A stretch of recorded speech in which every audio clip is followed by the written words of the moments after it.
Hey guys, welcome to our second season of Lawyers on Company Law, a byproduct of our YouTube channel, The Noble Litigators. In the first episode, we discussed about the basics of the company, and today I'm Advocate Upasna, Legal Associate at the Law Offices of Kumar Vivek Tawar, Advocate and Associates, is going to discuss with all of you about the various types of companies. The first type of company is on the basis of the liabilities. When we look at the liabilities of the members, companies can be limited by shares, limited by a guarantee, or simply unlimited. So firstly, company limited by shares. Sometimes, shareholders of some companies might not pay the entire value of their shares in one go. This means that in case of winding up, the members will be liable only until they pay the remaining amount of their shares, and their liabilities is limited to the extent of the amount not paid by them on shares. Secondly, company is limited by guarantee. In some companies, the memorandum of association mentions amount of money that some members guarantee to pay. In some case of winding up, they will liable only to pay only the amount so guaranteed. And thirdly is unlimited companies. Unlimited companies have no limits on their members' liabilities. Hence, the company can use all personal assets of shareholders to meet its debts while winding up. Now, the second type of company is on the basis of members, under which the first one is one-person companies. These kinds of companies have only one member as their sole shareholder, and they are separate from the sole proprietorship because one-person companies are legal entities distinct from their sole members. Unlike other companies, one-person companies don't need to have any minimum share capital. And the second one is private companies.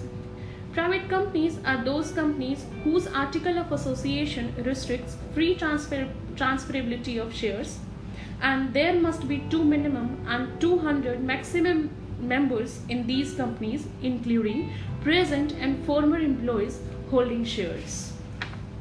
And the last one on the basis of member is public companies.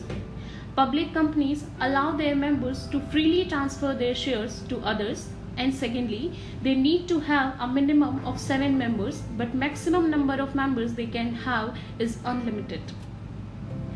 And the third type of company is on the basis of control or holding. In terms of control, there are two types of companies. First, holding and subsidiary companies. In some cases, a company's share might be held fully or partly by another company.